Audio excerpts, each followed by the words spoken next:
President Cyril Ramaphosa says the whistleblower bill will be tabled in Parliament this year. Ramaphosa made the promise during the State of the Nation address. Several witnesses in the country have been killed for exposing and reporting criminal activities. Well, joining us for conversation now is Tebogo, Khaas, founder of Public Interest South Africa, as well as Whistleblower House CEO Ben Theron. Mr. Khaas and Mr. Theron, good afternoon to you both, and good to have you. Thank you very much for coming on. This question is for both of you, but we'll begin with you, Mr. Theron. You can maybe give us first bite on it, and then we'll come to Mr. Khaas. It's been since 2022, I think, President Cyril Ramaphosa, after receiving the first report from the Zondo Commission, would have begun to make this a priority goal, that whistleblower protection is going to be a thing that his administration prioritizes. What we do know that in 2025, he would have says the framework is being finalized. Now in 2026, we hear that the whistleblower protection bill is in Parliament. How significant is that move from at least 2022 and the promises that have been made to the point where he's actually giving us a timeline that says in 2026, this bill will now be in Parliament? Mr. Theron? I'm not impressed. Remember, you quoted in 2022, he said the relevant law enforcement agencies are taking the necessary steps to address this. On the 29th of June, 2023, a discussion paper was launched. In 2024, based on the recommendations of the NACAC, we are determined to introduce further measures. In 2025, we will finalize this witness protection framework and introduce during this financial year. This is last year. 2026, the Whistleblower House will be introduced in Parliament. In December last year, the minister spoke about in this last quarter of this year, something will happen. Yeah. All we see is our promises. We are not seeing anything. Nothing has been published other than the discussion paper 3 years ago. Yeah. It is important that this get finalized. You've just quoted how whistleblowers are being killed. Government, the president, the minister, cabinet, I'm not too sure who's serious about whistleblowers. Yeah. Whistleblowers are dying by the day, and that's unnecessary and unfortunate. Mr. Khaas, is this indicative of the bureaucracy in getting these things over the line? Yeah, and before I proceed, greetings to Ben. I haven't seen Ben in quite a while. You know, it is indeed indicative of the bureaucratic, wheels, in Asia, as it is. Where government can pronounce on a desire to implement some legislation or intervention, as is the case here with the whistleblowing framework. And it takes time to grind. But before one even proceeds, one has to, acknowledge the significance of this announcement, because now that the announcement has been made, it means government has actually put itself on terms. In fact, you'd recall during last year's Whistleblower Summit, which was held in Johannesburg, the Deputy Minister of Justice and Constitutional Development, Andrew Snell, did indicate that by end of this year, they are working towards making sure that the law is passed. So to the extent that they say a draft bill is has already been crafted, I agree with Ben. We need to see it. We need to have it published. We need to be able to start engaging with it and making submissions and recommendations so far as that's concerned. Because making an announcement at the SONA is one thing, but actually making sure that the documentation or the requisite bill is published is another. And to the extent that we don't see a bill yet, we still have to be concerned, because as we all know, Parliament will only sit in a couple of months or so, yeah. And the wheels grind very slowly. And by the time it reached an extent where all the submissions have been made, it might very well be that we're talking 2027. And then with the elections happening, we'll find that Parliament doesn't sit as often or as it ought to, because most of the legislators may very well be seized with local government elections campaigning. But we are still hopeful. Hope springs eternal insofar as we're concerned. But to the extent that a commitment has been made, let us seize it and make sure that we hold government to account to the date that actually by the end of this year, there must be legislation passed. Because as Ben says, and I agree with him, with each passing day, there is a whistleblower who's been marginalized, who's been retaliated against, and in some instances, God forbid, even killed. Yeah, with inquiries, ad hoc committees, and all sorts of things that are going on currently, that is exactly what we are experiencing as far as whistleblowers are concerned. But, Mr. Theron, let's look at the new provisions themselves. I mean, before we were told that there'll be broad legislative reform. Now, the president says explicitly that the bill will criminalize retaliation. Is this what you've been asking for? We asked for a number of things, and including those are the things that he mentioned specifically. He speaks about criminalized retaliation. So that's number one, very important. So when anybody, whether it's a company where a person works, where it's outside the workplace, and somebody retaliates and they get fired, they get disciplined, it would be a criminal offense. That is A1, absolutely. And we remember, we talk about whistleblowers that are honest whistleblowers. We're not talking people that whistleblow to protect themselves when they have been doing wrong. I'm talking about proper whistleblowers. The other things that's very, very exciting is the fact that the president promises the following: psychosocial, very important; security, very important; legal support, financial support. Those are very important. Those are the things that when we open, interesting enough, you mentioned this. The president on the 10th of February 2022 started speaking about whistleblowing. The Whistleblower House opened their doors, our doors, on the 22nd of February. We have since then helped more than 300 whistleblowers. Now that's the state's work. Yeah. The Whistleblower House have been doing that without receiving a penny from the state. So that talks to you, that speaks to the importance, the need we have in South Africa, and absolutely just the dire need for individuals to be protected and their families. I am encouraged by what the president promised, and we will hold him to that. That speaks to the four categories that the Whistleblower House have been doing. We're hoping that will come forward quickly. I can't see that before 24 months, because the normal process for legal bills to go through Parliament is roughly 24 months, and that is at warp speed. Yeah. I don't see that happening, but I'm hopeful, as Tebogo said, hopefully by the end of 2027, we will have something in place. But the journey only starts when it lands up in Parliament, and then the publication, then public comments, and then it starts working through the process. Remember, even if the bill is passed tomorrow, they've got to establish systems and processes and structures to, in fact, enable the government to implement what is in the bill and what is in legislation. Yeah. So it's a long, long road. Yeah, Mr. Khaas, weigh in for yourselves and how you would engage with this in the public discourse, the new provisions, but also the support services. So as Mr. Theron names them there, psychological, psychosocial, legal and financial support, as well as the criminalized retaliation. Yeah, I would like to remind everybody that it all boils down to political will. We've seen political will in play in 2007 with the disbandment of the Scorpions, and that happened within a matter of months, and new legislation was implemented and a new body was established. That didn't take long. It all is about political will and the pressure that government would actually be brought to bear on government to actually move with speed. However, having said that, yes, what is important, and I must say, I acknowledge the great work Whistleblower House and Ben are doing. They're in the coalface of everyday whistleblowing, but the question is, there are finite resources available for whistleblowing, and it's about time that funds such as the CARA fund, the Criminal Asset Recovery Account, is actually directed towards helping with legal and other interventions through psychosocial and security and safety and other things relating to whistleblower and their well-being in general. And even that fund could actually be set aside to actually compensate certain whistleblowers whose livelihood do get affected by their act of whistleblowing.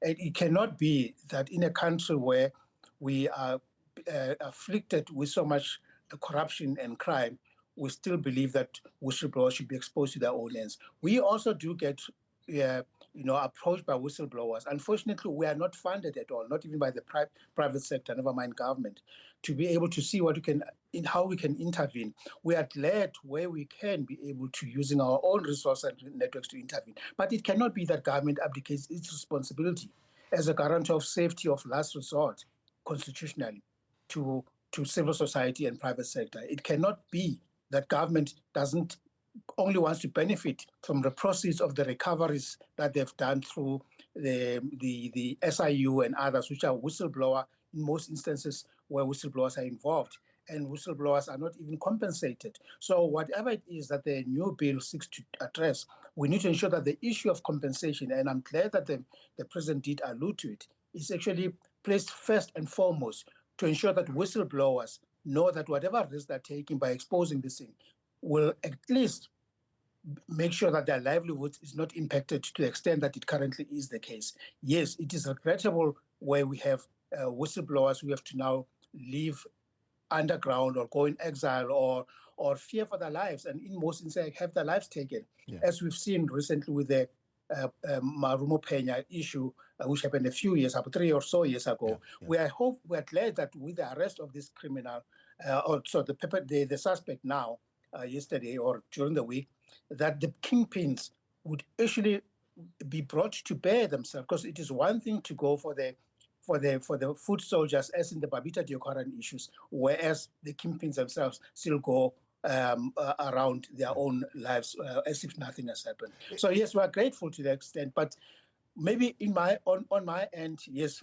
hope springs eternal. I'm hopeful, and I would like to hold government to their word. And I must say, when Deputy Minister Nels mentioned this timeline, I believed him, and I see what he has committed to being realized now with this pronouncement that the bill is going to be introduced in this sitting of Parliament. It might very well be that they don't make it end of this year, but the sooner they can be able to make sure that the amended bill or the new whistleblower protection bill is actually passed, the better. Each day lost, and is in each day where whistleblowers actually ought to are suffering unnecessarily. Yeah. Mr. Theron, I mean, what Mr. Khaas is mentioning there is very important, where yourself, you would have seen this with the Zondo Commission, the occupational detriment that those who would have come forward and spoken about what is happening in our SOEs, they would have suffered. I mean, there's a lady that he mentions, who has been part of those conversations. The lady has been on our channel as well. And what actually happened to her life and her livelihood. Now, we always get worried. It's one thing for government to say we will strengthen remedies for occupational detriment, but who's going to police that? There need to be units, and I can't wait for the bill to be published so we can make submissions. We must build the structures, etc. But it's important, and at the moment we don't know what's going to be published. But that document need to be strengthened, and the whistleblowing support structures in South Africa must be absolutely. Bear in mind that South Africa is one of the highest murder rates in the world. We need to make sure that the people are safe. We need to make sure that the structure that supports the whistleblowers in future is one that can be robust, and there need to be enough funding. And Tebogo very eloquently speaks about the Khaas Fund. We need a holistic picture. But South Africa, we believe South Africa needs a reset. What's happening in the Madlanga Commission and coming out of the ad hoc committee, it is scary. It shows to you that corruption has become endemic. If the police, we are supposed to be able to go to the police and say, protect me, protect the whistleblower, etc. If you hear what's happening in the Ekurhuleni environment, I would not trust the Ekurhuleni police service at the moment. We are still waiting to find out whether how deep that is spread in the South African police service. Yeah. But we need a restart. We need to have a deep look at those people that support us and protect us in the country. But we need to move forward very quickly. We need this. Suppose the president, Mr. Khaas, touching on maybe the nub of the matter, what is really at at war here is the money that comes from procurement. And he says finalization of regulation, the new Public Procurement Act regulation will be finalized in mid-2026. How important is that? Well, procurement is at the center of corruption in government in any event. The reason why we see people killing each other is because they want to have influence on the procurement process of the system itself and make sure they actually benefit from government procurement. So yes, indeed, you need to strengthen procurement environment. But it is one thing to talk about these things. Already we should start looking at what is currently in place. For example, is the restricted tender supplier database being used to the extent that it ought to be? The question is no, it is not. Because why? It is all about implementation and making sure that whatever regulations and laws that are in place actually get implemented and follow through. We can talk and implement the best Whistleblower Protection Act, but if it's not enforced to the extent that it ought to be, then it means nothing. So certainly, yes, procurement, that's where most of the procurement, the corruption happens. But as we've seen also in SAPS itself, what happened with the 380 million tender that Matlala allegedly gotten from them. But it is a system, it's a systemic problem. The problems are systemic. And until we ensure that we get to the root of where the problem is, and I'll use Archbishop Tutu's word when he said, there comes a time where we must stop picking people from the bottom of the river and go upstream to see why they're falling in. We need to ensure that what is at the basic of all this corruption happening at a public institution, not only public institution, but also private sector institution, because sometimes it takes two to tango, as it often is the case, that public sector actually procures, government procures from public sector. So we also need to look at the public sector itself, which on its own finds issues of whistleblowing taboo. In fact, they tend to associate whistleblower as reputational harm or potential reputational harm to themselves. So the less they want to have that exposed within the environment, the better they believe it is for their profit-seeking motives. But I'm heartened by the sentiments itself expressed and the commitment declared by government, both from the Minister of Police, who was the former chairperson of NACEC, and the move. I mean, even though it was one sentence in the State of the Nation address, when the president referred to NACEC, we need to have the establishment of the Office of Public Integrity, or whatever form it comes in, which will ensure that the issues of integrity across government environments are actually centralized and make sure that they can actually be an entity that can receive reports of corruption and be able to act with speed to ensure that such corruption is brought to a book. But more importantly, the reward of whistleblowers, we have to keep it, and incentivizing whistleblowing itself. Yeah. Look at the US, for example, their Securities and Exchange Commission. Just last year, they paid just in excess of 1 billion rand to whistleblowers who actually exposed the rod just in the security exchange rod environment alone. What is stopping the government of South Africa to ensure that a certain portion of the funds that are recovered from the likes of ABB, Bain, SAP, and many others who've paid monies or penalties to government, actually a portion of that gets to be compensated to whistleblower. I get to be exposed to parents, to children of the likes of the late Mpoma Fole, Babita Deokaran. You ask yourself, what's going to happen to their livelihood when the breadwinner is gone? When the kids have to still go to tertiary, has to still finish their high school, and yet government is nowhere to be found to say, what can we do? How can we help to ensure that while we mourn the loss, but you can actually mitigate the pain and make sure that it is not as bad as it would be from a financial and other perspective. Founder of Public Interest South Africa, Tebogo Khaas, as well as CEO of Whistleblower House, Theron. I appreciate you both, and thank you very much for coming on this afternoon.